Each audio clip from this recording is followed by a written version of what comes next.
presentasi berikutnya adalah dari Bapak Muhammad Yasir mengenai studi kelayakan usaha.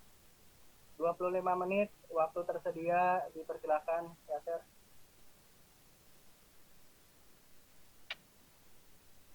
Ya, sebentar ya. Ini di stop sharing dulu.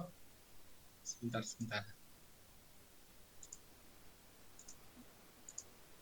Baik. Assalamualaikum warahmatullahi wabarakatuh. Waalaikumsalam warahmatullahi wabarakatuh. Ya, alhamdulillah. Allahumma sholli ala sayyidina Muhammad wa ala sayyidina Muhammad. Sungguh luar biasa pada pagi hari ini kita bisa bertemu kembali dengan wajah-wajah yang luar biasa ceria ya.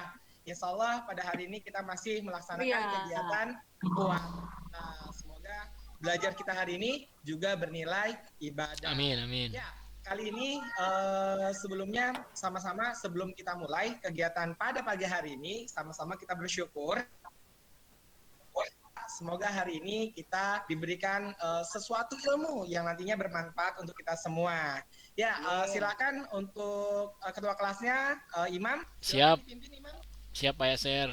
Mari teman-teman semua kita berdoa dulu ya, karena ini pelajarannya sangat menarik agar kita diberi keberkahan. Berdoa dimulai. Berdoa selesai. Sudah Pak Yasir. Oke, alhamdulillah. Terima kasih Imam. Semoga kita senantiasa diberikan perlindungan dari Allah Subhanahu wa taala. Ya, sebelumnya pada pagi hari ini saya sungguh sangat bergembira bisa bertemu dengan kalian semua dan ingat, sebelum kita mulai belajar, oh ya, sebelumnya Bapak menggunakan dua visi ya. Jadi kalau misalkan nanti Bapak berhadap kanan, berhadap kiri, itu berarti Bapak sedang berinteraksi dengan dua device kayak gitu ya. Bapak canggih sekali Bapak. Sudah berdoa, kemudian jangan lupa nih Pak Imam ya. Imam tolong semuanya pastikan teman-temannya sudah mengisi absen. Linknya sudah Bapak share di Google Meet. Di sini juga sudah Siap, ada. Pak. Nah, kemudian setelah kita berdoa, kemudian sudah kita absen, semua sehat semua ya. Semoga kita dan keluarga kita senantiasa diberikan perlindungan oleh Allah Subhanahu wa taala. Ya, yang selanjutnya mungkin sedikit nih review tentang materi yang sebelum modal usaha. Ada yang ingat nggak? Imam mungkin ingat modal usaha itu bisa didapatkan dari mana aja sih, Imam? Yang pertama Pak, dari modal sendiri. Ya, Yang kedua bisa dari menjual aset Pak. betul. Yang ketiga kita bisa nyari ke bank nih, kredit bank. Kredit Iya, bisa dari jual barang Pak. Wis. Kalau punya temen yang kaya raya, ya iya bisa kita minta ya kan. Iya, rekan bisnis sharing lah, sharing ini perusaha. Pinjaman ya dari orang-orang terdekat ya, dari istri ya. Dan terakhir investor Pak, nanti kalau udah punya istri Pak. Oh gitu. Iya. Baik, Imam. Ya, terima kasih luar biasa. Itu adalah sedikit review terkait dengan materi kita yang kemarin ya, bahwa modal usaha itu dasarnya tidak hanya bisa didapatkan dari uang pribadi. Kita juga bisa nih mengajak rekan-rekan semua di sini. Kan di sini kelas ada 13 orang ya. Misalkan Imam mau buat usaha, silakan yuk patung ya. Ingat salah satu pengusaha hebat, Jack Ma ya, dulu Jack Ma menawarkan sebuah proyek nih kepada teman-temannya dan teman-temannya menyanggupi untuk ikut investasi gitu ya, dan alhamdulillah sekarang dia menjadi salah satu orang terkaya di dunia. Siapa yang mau jadi orang kaya di sini? Saya Pak. Semoga kita jadi pengusaha kaya. Amin. Boleh. Ya, yang selanjutnya adalah kita akan membahas terkait dengan studi kelayakan bisnis. Benar gak sih bisnis yang ada di Indonesia nih, atau bisnis ini deh gampang deh. Di sini siapa yang orang tuanya punya bisnis? Ya, boleh. Siapa yang punya bisnis orang tuanya? Saya Pak, warung Pak. Bapak saya warung Pak. Warung, wah, luar biasa. Warung apa tuh? Warung kelontong Pak. Warung kelontong ya. Iya. Ada lagi selain warung kelontong? Ada bikin kue Pak. Wah, kue, wah luar biasa Suiroh ya. Nanti insya Allah saya doakan tahun ini nih, kan besok lebaran ya. Jangan lupa di order ke saya juga ya. Nanti insya Allah saya akan beli di Oh, saya. bapaknya mau beli tuh. Alhamdulillah, beliin saya juga dong, Pak. Nanti saya bikin, kamu bikin Hermes ya, Suiroh? Iya. Bukan Pampers ya. Hampers. Iya sih, Nanti Bang. bikin Sekali Hampers ganti lagi. tuh. Betul. Ya, sebelumnya kita harus mengetahui bahwa bisnis itu akan berjalan dengan baik atau tidak, layak atau tidak, maka kita harus mengetahui itu semua. Nah, yang selanjutnya, nih Bapak punya sebuah ya nih, ke depannya kita menjadi orang kaya. Yakin nggak? Yakin? Yakin. Yakin, Pak. Ya. Betul yakin. Oke. Sebentar ya, Bapak akan stop sharing dulu. Mungkin nanti video ini bisa kalian tonton ya, bisa kalian tonton dan kalian cermati bahwa di masa yang akan datang kita bisa seperti ini. Nanti video ini akan saya tampilkan di akhir, makanya kalian harus tetap semangat ya. Semangat, Pak. Iya, Pak. Semangat dong. Ya, selanjutnya untuk Siap. pencapaian pembelajaran Siap. kita hari ini, yang pertama nih, kalian bisa kelayakan bisnis itu apa dengan baik dan benar yang jelas. Kemudian manfaatnya apa sih tentang studi kelayakan bisnis, kemudian ada apa di dalam aspek-aspek kelayakan bisnis kayak gitu. Kemudian kita akan merencanakan studi kelayakan bisnis itu sendiri dan kita akan menyusun ya studi kelayakan bisnis itu sendiri. Jadi buat kalian yang punya orang tuanya nih punya usaha, sebenarnya papa sama mama saya usahanya layak gak ya? Atau bisa gak ya kita kembangkan? Nah, itu nanti kita akan bahas. Next ya. Nah, ini peta konsepnya. Kita berada di poin ke-3.7 dan 4.7. Pengertian, manfaat, aspek-aspek yang ada di dalam studi kelayakan bisnis. Kemudian dalam penyusunan, kita juga bisa merancang nih. Wah, luar biasa merancang ya. Nanti kita sama-sama akan merancang. Next. Ya, selanjutnya, coba Eka bisa menjelaskan tentang studi kelayakan bisnis itu apa sih, Kak? Studi kelayakan bisnis itu di sini di paparan Bapak kan kegiatan untuk menentukan apakah suatu bisnis itu layak atau tidak dijalankan. Berarti sukses atau enggak Pak bisnisnya dan diterima masyarakat gitu loh Pak. Betul sekali Eka. Eka, kalau menurut Eka indikator dari bisnis yang layak itu seperti apa sih, Kak? Indikator bisnis yang layak itu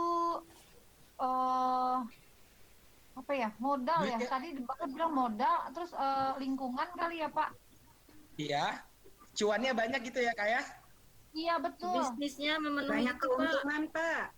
Banyak Terus dapat keuntungan. untung, ya betul, dapat untung uang. Kira-kira Bisnisnya bisnis, memenuhi kebutuhan masyarakat, Pak. wah betul sekali Suiro. Ya, Produk atau jasanya dibutuhkan. wah betul. Seperti Gojek ya? Gojek Nah, kira-kira kalau menurut kalian nih, Gojek itu bermanfaat atau enggak sih? Manfaat, Pak. Banget Pak. Tuh. Karena nggak Siapa hanya yang di bisa sini antar kemana-mana, bisa pesen GoFood, bisa Harganya GoSend. hemat. Pelayanan Wah, betul sekali. Wah, pinter-pinter semua ya hari ini ya. Jadi kita bisa pesen nih. Yang nggak bisa naik motor tuh tadi siapa tuh? Oh, saya nggak bisa naik motor. Saya nggak bisa, Pak. Nggak bisa. Ya. Jadi terbantu ya. Terus yang nggak bisa masak nih sekarang nih. Siapa yang nggak bisa masak? Saya, Pak. Saya, Pak. Saya nggak bisa masak, Pak. Ya, jadi nanti bisa ya. Kita sama-sama pesen nih. Wah, yang penting ada apanya? Duit. Ada saldo, Pak. Saldo GoPay-nya, Pak. Betul sekali. Yang penting ada duitnya. Sama ada kuota ya. Ada kuota. Iya, betul sekali. Iya, Pak. Ya. Pak, ada kuota. Tadi sudah dijelaskan sama Eka dan kalian semuanya bahwa yaitu adalah sebuah kegiatan di mana layak gak ya bisnis itu berjalan kayak gitu. Dari indikatornya rata-rata adalah terpenuhi kebutuhan konsumen, kemudian juga uangnya banyak, dan satu lagi produk itu harus bermanfaat untuk masyarakat luas. Jadi bukan hanya kepentingan satu golongan saja kayak gitu. Oke ya, next ya. Nah, di sini ada manfaat studi kelayakan bisnis. Yang pertama, memperkecil resiko kerugian. Nah, kira-kira nih, misalkan saya ngasih uang nih ke Ida. Ida ada Ida? Halo Ida. Ya, kira-kira nih kalau saya kasih uang 100 juta nih. Wow, Terus gede banget, Pak. Ida, nggak apa-apa kan Saya sekarang mau, Pak. Iya, Iya, saya mau, Pak. Ya, jadi ya yang lain nanti ya, saya bagi nanti saya transfer. Terima kasih, Bapak, buat THR. Saya kasih asik. 100 juta. Kira-kira sebagai seorang investor, saya mau rugi nggak sih? Nggak mau lah, Pak. Ya, Pak. Untung. Ya, Enggak lah, kenapa Pak. tuh Pak? Nggak mau rugi. Kenapa tuh Ida? Nggak mau rugi lah, Pak. Pasti pengen untung. Alasannya? Ya, mana ada orang yang rugi. Kita kan kalau Tidak sudah mau besar, susah. nggak mau rugi loh, Pak. Harus Nggak mau dalam rugi. usaha atau bisnis itu harus menghasilkan keuntungan gitu, Pak. Jangan mau Oke, rugi. Harus ada Kalau feedback, mau rugi. Pak, harus ada feedbacknya, Pak. Timbal Ya, balik, betul Pak. sekali. Jadi ya harus untung ya. Eka juga betul nih, harus ada feedbacknya. Betul sekali bahwa sebagai baliknya, timbal baliknya. Jadi sebagai seorang pengusaha, investor, nggak mungkin kan kita ngasih modal nih 100 juta ke Ida.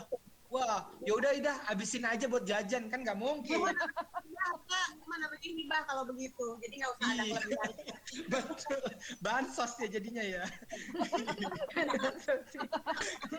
Oke, selanjutnya ya, memperkecil resiko kerugian. Jadi dengan adanya studi kelayakan bisnis, uang yang kita investasikan, kita nggak akan rugi nih kalau misalkan kita tahu poin-poinnya.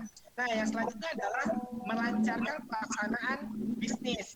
Nah, kita udah tahu nih apa yang menjadi step-stepnya, maka kita akan lebih mudah dalam menjalankannya kayak gitu ya.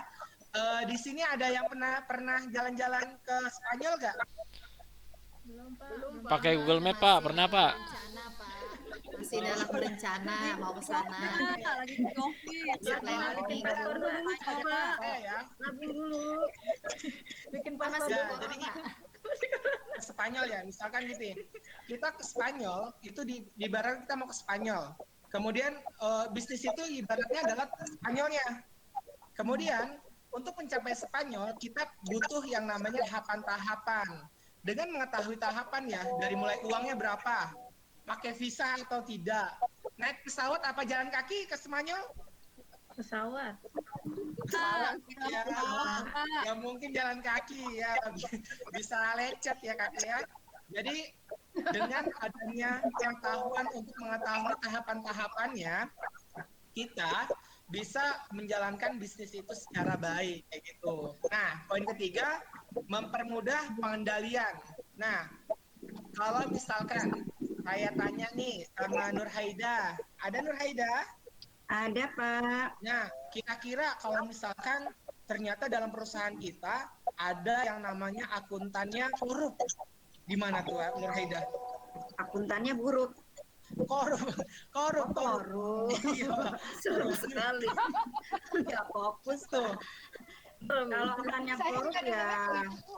bisnisnya jadi kacau lah, Pak. Kacau ya. Iya.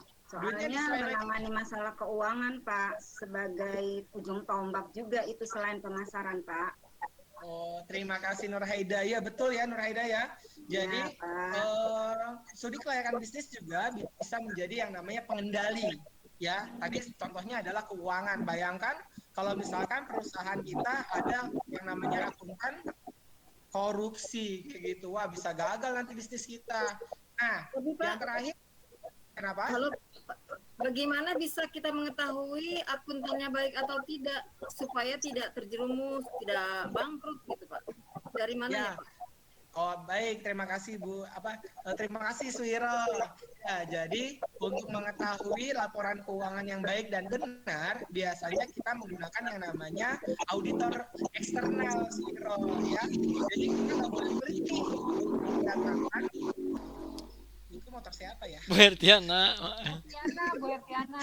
Oh, Tatiana di dulu ya. Iya, iya. Maaf ya, Pak. Iya, nggak apa-apa. Hati-hati ya. Ya, Ah. Pak. Itu motor orang. Oh, motor orang. Kirain saya Hertiana lagi belajar sambil naik motor. Ya, oke ya. Kita semuanya harus bersemangat ya, ceria dan seterusnya. Ya, jadi gitu ya. Kita untuk mengetahuinya kita harus mendatangkan orang dari luar, nggak apa-apa gitu. Auditor eksternal namanya kayak gitu. Jadi apapun yang kita lakukan demi kebaikan perusahaan kita itu sendiri, Suiro. Terima kasih, Pak. Oke, baik. Yang terakhir adalah memudahkan evaluasi. Nah, ini dia. Jadi pada dasarnya mau berjalan setahun, 2 tahun, sampai puluhan tahun, kita harus melakukan yang namanya evaluasi secara berkala, kayak gitu. Maksudnya berkala itu misalkan per minggu kah, per bulan kah, per 1 tahun kah. Maksudnya apa? Untuk Pak mengetahui. Yaser, 5 menit lagi mau ganti jam pelajaran, Pak Yaser. Oh gitu, terima kasih, 5 Pak menit lagi, Jri. Pak. Nah, yang selanjutnya di sini ada tahapan-tahapannya. Wah, ini saking excitednya saya jadi lupa waktu nih. Ya, yang selanjutnya adalah penemuan ide. Nah, kita harus menjadi peneliti juga, penemuan evaluasi, sampai kita tahap pelaksanaan untuk studi kelayakan bisnis. Nah, ada 5 bidang yang memang kita bisa analisis, dari mulai pasar. Pasar apa yang kita akan sasar? Kemudian bisnisnya, bisnis apa ya yang kita akan geluti? Kemudian teknologi. Nah, ini teknologi nih sangat berperan dalam bisnis saat ini. Kemudian finansial yang tadi ditanyakan sama Suira ya. Kemudian bagaimana cara berjalannya sebuah bisnis itu. Next.